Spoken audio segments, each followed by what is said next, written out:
Here at Magic's testing facility, gameplay technicians simulate every possible battle. Calling the org and the Raging Goblin. What? The Goblin's out sick? Well, send in Bob from accounting. I'd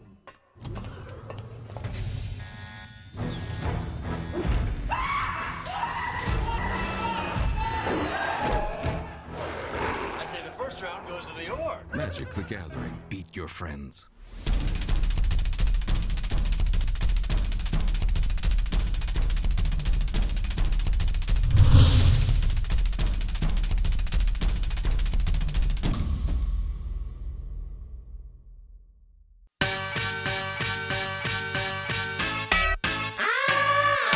The magic stick. I know if I could hit once, I could hit twice. I'll hit the baddest chick.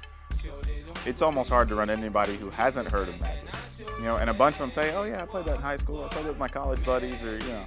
So it's really surprising how many people, I mean, was shocked to find out that, like, of all people, like, Vin Diesel was trying to get into the Lord of the Rings movie or whatever, because he's like a big gamer dork, you know. So, like, you just never know. I mean, it's everybody. When you think of a person who plays a game with wizards and orcs, what kind of person do you see? When I think of generic Magic player, what I think about is someone who spends too much money on cards, hasn't really grown up. Probably people who don't like to go outside very much. Socially inept. There's a lot of different types of Magic players. There's the skinny one with the really thick glasses and the acne problem. They're powerless, and that's good, because if they actually had the powers that those cards have, I would be scared. Well, they probably don't go outside very much. They'd probably be pretty pale. There's the fat one that always has like crumbs and crap on his belly. They're really nerdy, thick glasses. Collects comic books. My heart of hearts believes that they're like the Simpsons comic book guy. I've spent my entire life doing nothing but collecting comic books. And now there's only time to say, life well spent! But really, for the most part, I'd say that stereotype is pretty wrong. We're a lot nicer than you think we are. Everybody seems really like creeped out or scared. Like, you're gonna walk in and there's gonna be all these guys with like their pocket protectors, and, you know, it's like they're gonna be like socially inadequate and, you know, like not want to talk to anybody. But it's really surprising for a lot of these people when they come in and they see a room full of guys and everybody's friendly, and, you know, people are sharing cards, and, you know, it's a kind of a big social gathering that doesn't fit any pre-built stereotype. Like, these are the guys that you work with. These are guys that, I mean, some of them are the dorks that are probably fixing your computers or whatever. You know, they might be your IT guys in the building, but, I mean, they're just guys. Now, how to play Magic. You have 2 people, and each person has a 60-card deck and 20 life. And your goal in the game is to use your cards to reduce your opponent's life total to 0 while keeping yours above 0. And so the way you would actually go about doing that is casting spells, like creatures. For instance, this one. He is a 2/2, which means he has 2 power to deal 2 damage to your opponent. You have other cards that might kill creatures, and other cards that might make creatures more powerful. From there, you're trying to use all of these things together to win the game for yourself. Well, you know, competitive Magic is like playing chess with someone. It's like one of the most strategic games that you can play. Just because there's a set of rules and every card that they print somehow manipulates those rules. And there are players out there that put cards together and make huge combinations that you never would think is possible, just the way the game is set up. And it's just an interesting game because you're always coming up with new combinations and new ways to manipulate what the rules are. This is my first tournament. Oh, it's your This is my first tournament to play this, because I haven't necessarily played in tournaments since Wizards of the Coast had Pokemon. So that's a long time ago. I'm playing a deck called Red Deck Wins, it's just pure red. What I have. Cards are expensive, so it's hard to try and play different decks. Before Magic came along and created a whole section of the gaming industry in collectible card games, collectible cards were really kind of along the line of sports cards, where you kind of open it up, it was somebody popular or famous, and the card was worth something or it wasn't. And that was kind of the end result. You would look for the hot card, put it away, whatever.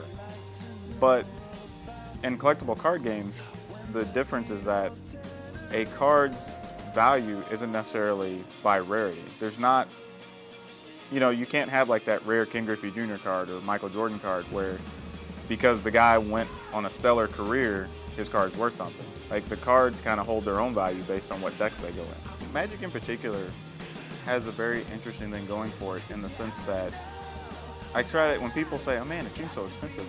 Well, compare $1 per hour on entertainment. Like if you take a date to the movies and you get a drink and popcorn or whatever, you're spending like 25, 30 bucks for something that's going to be over in probably 2 hours. Whereas if you buy some Magic cards, you know, for $35, there's a chance you may have even opened a card that's worth more than what you spent, first off. And then the cards are still good forever. You can use them for 10 or 12 tournaments. You can go trade them to somebody else to get some other cards you need. I mean, there's a very long value to the money that you're spending. You can spend anywhere from like $75 on a deck to $500 on a deck, depending on how competitive or how nice you want it to play.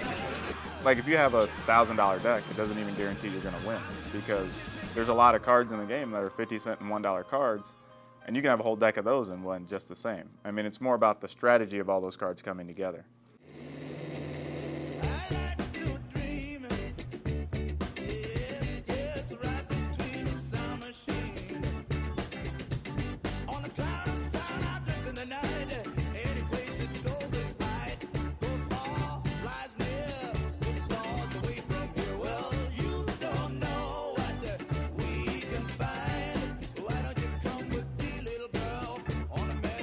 So what does it mean to be part of the gathering?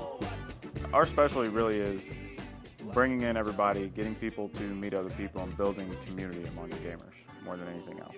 Why do you think there are more guys than girls that play? Because obviously girls don't know how to have fun. And obviously games is a huge thing to me, and I honestly don't know why. I guess because it doesn't involve shopping. I don't know. I couldn't tell you that. This would be the great place to go pick up guys. Are you kidding me? It was Here I Rule was their thing, and they had some online ads and some stuff they were sending out to people and things to put up at conventions, and that's when they started really pushing like community groups and things like that. And it's been really good. I mean, Magic's had a huge, huge explosion in the player base. These aren't the jocks either. These are like the awesome people that actually have intelligence. And you know, they're not like, man, I shot that 8-point buck. People that I would be friends with, people that I am friends with, play it. And so now I feel like anybody could be a Magic player. Like you could just whip out your deck of cards and be like, hey, you know, let's play some Magic. And be like, what? What's going on? It's a lot of fun.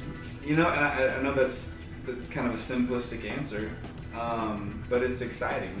Yeah, it makes me realize that people who I actually like and would be friends with can play this game. Back in Pro Tour Austin, I just played in last October. I was telling everybody it's kind of tough when you look at everything going on in the world and all the stuff that's happening. And we had a room with 350 guys from all over the world, well, guys and girls, from everywhere, and you would never have known there was an issue. There's no fight, everybody's having a good time, everybody's competing. You know, it was like the Olympics of gamer dorks, you know, and there was no problems. I was actually at the airport waiting for my flight, and I had my cards out. I was just rebuilding a deck just to kill time. And a guy walks up, he's an Asian guy, and he looks at me and says, "You play?" I said, "Yeah."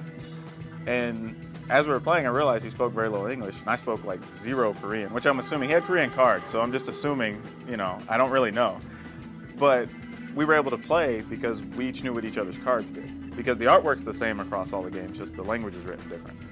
So, you know, I was still able to enjoy a game for about an hour. You know, we played 3 or 4 games, and, you know, he said thanks, he got up and left, caught his flight. 5 minutes later, I went and got mine, and, you know. But that's kind of how things happen, even on the Pro Tour. You know, if they haven't played the game, or several hobby games that you haven't tried, like, really open up and give them a chance. I mean, the experience is probably going to be different. It's going to be something that's got a lot of long-term value. And I think it's something everybody really just needs to give a little bit of thought to trying out. You know, like the next time you're looking for something to do, maybe grab a board game and try doing something a little bit differently instead of just parking in front of the TV, you know, and staring at something you DVR'd from last week or whatever. And just try doing something a little more social.